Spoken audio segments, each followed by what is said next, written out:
right, here we go. Hey, everybody. Thank you. They said I couldn't do it.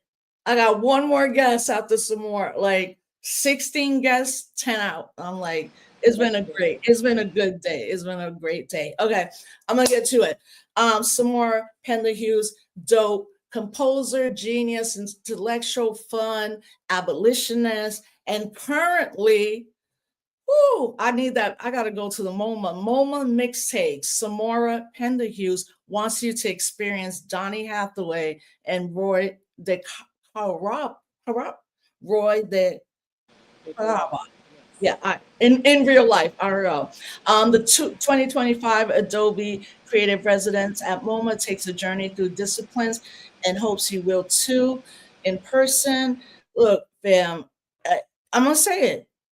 You're you're you're a genius. I know you don't like that word, but I don't really care because that's what I'm gonna say.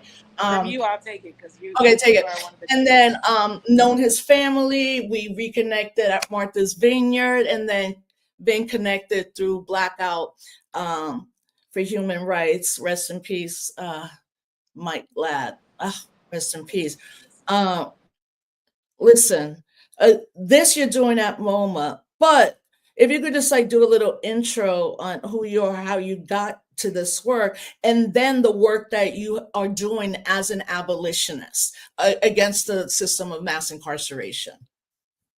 Yes, indeed. Well, first of all, shout out to you, Rosa. You're a guiding light for so many of us. Yeah, he's gonna compose the music for my documentary. For you, I would do it. Okay, I got it. Yeah, you got it on the tape. I got it on tape. Yes, you just truly one of those folks that's just always in it, always about what you say you're about, which we're reform these days, and you always show us what it means to just really be truly about community. And so I appreciate you. I'm grateful to be in community with you and everybody else you have on today. Many of whom are also other guiding lights for me. And always shout out to Cooperation Jackson too, obviously, all the community organizations. Oh, yeah. And I think that's always where I start. As an artist, I always try to see my role as being in relationship to community organizers, to community members, to what we're trying to move on, and how we're trying to make this world a more beautiful and beneficial place for our people. And there's a lot of different ways I think that artists can do that work. But the primary way I always think about it is through the heart, and through story. And so, that's how I see my role, whether that's as a pianist, as a visual artist, as a creator, and also through, my work with this organization, the Healing Project, which I created, and that's also my main vehicle these days for the abolitionist work. In addition to just being, trying to be of service to other amazing abolitionist organizers and organizations, the work that we do at the Healing Project is to try to envision and build and be a part of a world that's built around healing rather than punishment. So we try to do the narrative work of critiquing and hopefully eventually getting rid of the systems that we know traumatize our people, while also simultaneously imagining new ways and new structures that we can, engage with together. And the way that we do that through the Healing Project is basically to try to say the answers or the solutions that we have for how we need to heal our people and the services that we need we already know what they are because we've had to devise them as people that have been injured by the system. But the ways that we know, we turn to when we need the help, those are never the formats that are supported, in every way, financially, governmentally, etc. So we have to, as people, share the tools with each other and then figure out together how we can get those tools to be supported, And so that's kind of what I hope to do with the Healing Project, and all of these other, frameworks and formats are hopefully ways that we can uplift that work, So even with the example of the MoMA thing, that residency is a community residency where I'm using the framework of what we do through the art to kind of engage with other community organizations doing great work in all the boroughs. So we're partnering with Parole Prep, Fortune Society, South Bronx Unite, Brotherhood Sister Soul, other amazing organizations, trying to do what we do through art and storytelling to lift up the work that the community members want to happen in the community, and also to be able to facilitate the artwork that speaks to what those folks are going through, speaks to their experience, and kind of connect that with the artistic community of New York, which really believes and cares about these issues, and also has a deep well of craft when it comes to the craft of filmmaking, the craft of music, and also obviously like the ways that we can make things when we come together. Yeah, and that's that what you're speaking to is exactly the reason that part of what's happening in this fascist government is, again, you erase history, you go after the teachers, professors, and you go after the artists, Right. and I'm wondering, in this political time, what is like your framework when you're composing something? Is it like something happens and you're like, oh hell no, or is it you sit with it, and because it's a very personal experience, right? So what is that process? How does that look like for you and your process of composing? Yeah, that's a great question. I kind of break it down to two different buckets usually. One is like a very personal, like you said, a personal process that's just about trying to be as vulnerable as possible, in the hope that that vulnerability will, number one, like give other people space to feel like they recognize whatever that is, and also like I'm kind of putting myself in the center of the criticism to really Mm. like engage and say, hey, we all have to like look at how we participate in these different things, right? So I have different pieces like masculinity or like Gatsby, where I'm kind of putting myself in the center of the question, saying, what are the ways I need to hold myself up to the standard of what I say that I want everybody to be about, which I think is really important, because oftentimes as artists we can fall into the trap of wanting to be sympathetic to ourselves, but we have to hold ourselves into the mirror as well. And then there's other songs like Process or Forgive Yourself, different things like that, where they're more like me wanting to engage in what I need as a person, with the hope that if I offer it outwards, other people will need it. And then I think the other bucket for me is participatory response. So it's Oh like yeah, being in call and response yeah. with the community, with what's happening. And that can look like things that we sing together. That can look like refrains that like hopefully can be sung at different protests or different things that are of use. Or it can look like just like, this is what I learned from being in this process or reading this book, or different things. Like there's different like things I try to hide, not hide in like in terms of not being found, but so like in bed, like there's a song like No Police that I'm working on, is like there's stuff that I get directly from Ruth Wilson Gilmore book that's like in the song, and maybe somebody doesn't necessarily know when they hear it that it's from that, even though I'll try to put the sources in there, but like they might get that information through the song. So I hip hop, early hip hop, that's what I learned from that stuff. It's like, oh, you're getting the source words through the material, then you might go and figure out where that's from. I never asked you, but did you grow up in New York City? I was born here and my mom is from here, but I grew up in Berkeley, California. So Oh, I'm you Bay Area, Berkeley. fully Bay. That's actually, why I like Yeah. Ryan and Dave, just a lot of the Bay folks, but New York So is. in this time, again, like I meant to mention the attack on the National Endowment for Arts too. In this time, and folks around you, oh, did you disappear? You disappeared. What happened? I don't know.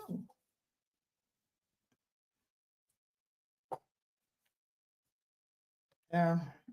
Damn, fam. Oh, you disappeared for a second. Unmute. Can you hear me? Yeah, you disappeared for a second, which is interesting because every segment that has happened, I know it's happening, the feds listening, whatever y'all doing. Um, yeah, in Berkeley, but yeah, what is the feeling amongst other of your people that are artists, or people more like doubling down, like F this, we going even harder, or just the feeling of, again, like artists being attacked? Can you repeat the last part? Sorry, I lost you.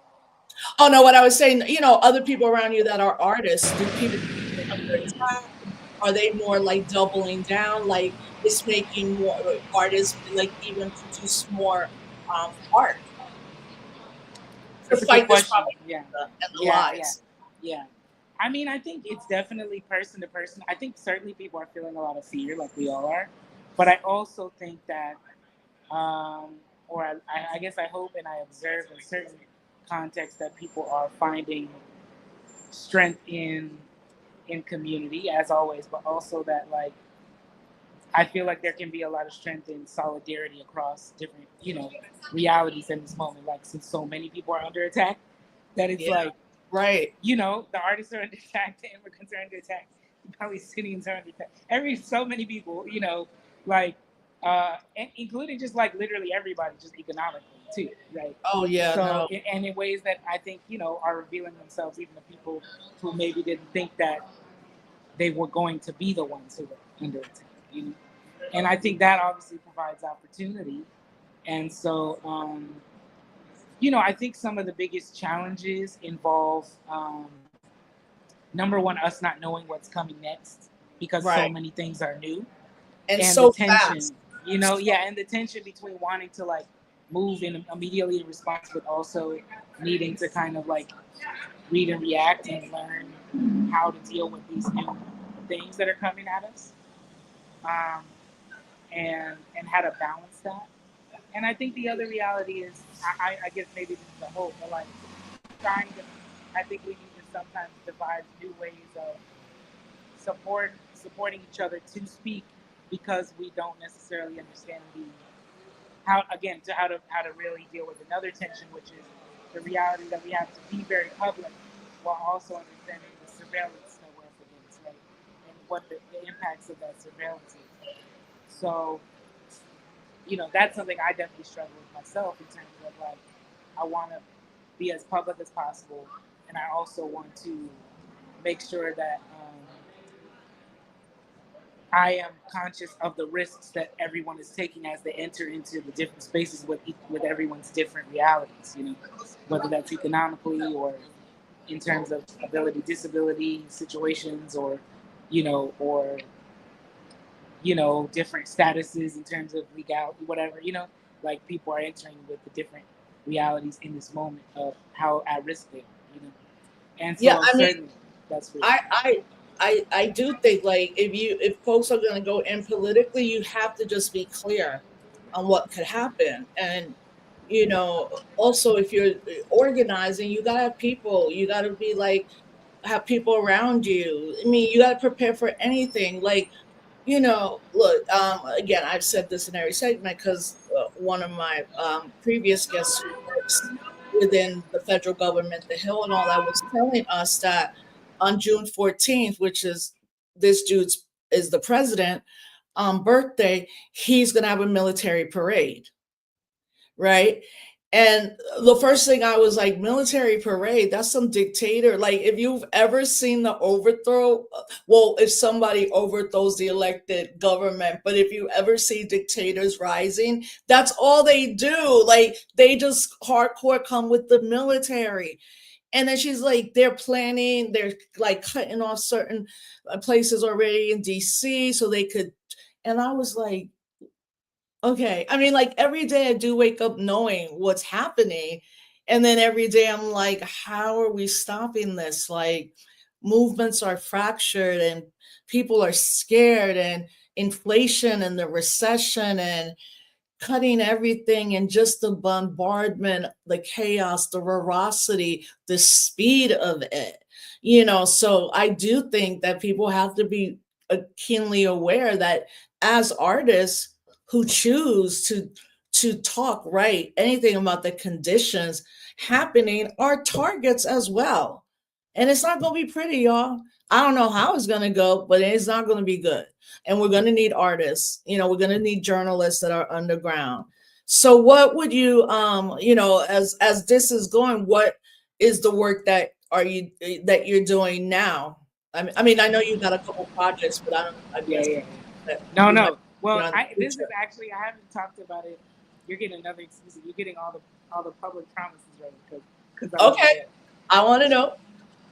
I will just say sometime in July. That is the date. That's Wait, being say it set. again. You're going in and out. We can't hear you. Sometime in July. That's a date that is meaningful in this Oh, country for different mm-hmm, reasons. mm-hmm, mm-hmm. I'm dropping a new project, Mm. and it's about what's going on. So that's all I can say about it right now. That's fine. I better But be invited wherever it's unveiled, whatever, it's gonna wherever be it music. is. It's gonna be music. So it will be around for everybody. It's gonna be a music project. It'll be a mixtape. But um, Okay. it's gonna be like the goal is for the music to be of use like directly for people at this moment, like emotionally like supportive, but also things that you can use in whatever different ways that you are trying to show up for yourself and other people right now. That's the whole goal of all the songs. So my hope is that people will take that and run with it in those specific ways, like use it at the protest, you sing it at the house, for the gatherings, for the you know spiritual fortification, like whatever you need, you know what I mean, for the boycott, for the strike, all the things, right? So that's what I'm trying to do musically. I hope this album, you know, will be useful for that. That's the whole goal of the music. And then I think with regards to like what we're doing, um, they're like with the rest of the kind of artistic stuff. A lot of it is around trying to shift the, I guess I would say like narrative underpinnings that I believe are so much contributing to this moment, and allowing for this moment, even for those of us who are not necessarily like wanting the things that are happening, right? So, like for instance, everything that's happening with Zika, all the different stuff, as an abolitionist, like clearly the narrative underpinnings of that are basically if you can brand somebody a criminal, you can do whatever. Like, Yeah, so and the first, the private detention. There's a reason they're taking all the the folks they're snatching up, taking them to Gina, Louisiana, because the detention center there is completely private, and it's the worst one in the country, and they're trying to break them. But I mean, people are effectively being disappeared. Like you're walking, then you're snatched up. You on a plane, next thing you know, you're in a box, and like I mean, this is obviously every human right violation, but we're not dealing with people that have humanity. These are demonic forces, and this is evil and vengeful. And you know, I I I believe that the thing folks need to like do immediately is just know who your people are around you. You know, be prepared for anything. So I'm gonna bring you back after your project drops, but I really kind of wanted to end the day with you just on some like hope yeah, and we need it. And I mean, it's been rough for a lot of that's people. true. It's going to get worse. If you fam, if you're in New York, go to MoMA, the Museum of Modern Art, and check out the mixtape. And it's a beautiful. I'm gonna try to. I'll be there in May, so I'm gonna come Oh, good, good, go good. to Yeah, it. come pull up on me too. And I the other will. thing is that the Healing Project is doing. We do monthly events in New York. We're gonna try to spread it around the country as well when we can, based on our capacity. But we are doing monthly gatherings in New York, and every gathering is a different way to combine art with direct impact. So Mm. we do letter writings to folks in the prisons. We do screenings of films like The Strike and Sing Sing. We do, organizing conversations, political education around how to protect folks in your community. And then we always have music with that. So we have the choir. We have Where do people look to find out when the Yes. events happen? The best way is to either sign up for the mailing list at healingprojectsound.org or to follow Healing Project Sound on Instagram, or obviously you can follow me, and I'm always going to be, telling people where they can pull up on those events, as well as just like the different art that is, coming out in the next set of months. But I'm yeah, so glad I know you've been busy, but I was like, he's got to come on. always, always, always. We needed to see each other. But Yes, yes. fam, follow Samora Pinderhughes. Like, look at his illustrious career. He's got decades to go. And I know that the work you do is so deeply impactful. I've seen it. It's impacted me. I'm really grateful to know you and see you like doing this for our people in so many ways, really showing that any artist and should, as Paul Robeson said, has to do work for the people, and especially in these times. So I got mad love for you, my Thank brother. you. I'm gonna see you soon. Yes, yes, I can't wait. And thank you. Last thing I'll say is, you are one of the folks that give me hope, even though not that's not to put it on you, but to say that if we can all follow the examples of the principles you set, which are commitment, integrity, and consistency, then we will be doing the things that we need to do. Love you. I appreciate that. You know, give the fam my love. I'll see you I soon. love you All right. lots. Bye. Love you. All right. Hey, everybody. Hi. Hi. Okay. Plus X1. I love you too. Who is that? Hey. Okay. Our last guest coming on at 6 p.m., Leah Penniman, one of the co-founders of Soul Fire Farm up here where I live.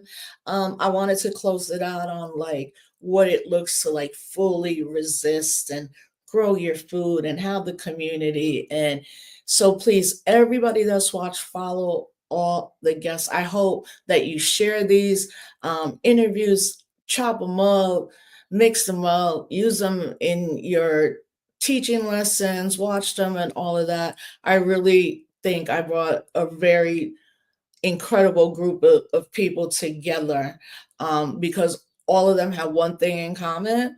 They are freedom fighters and they're not going to stop. And they're the clarion call that we need right now. So please follow everybody.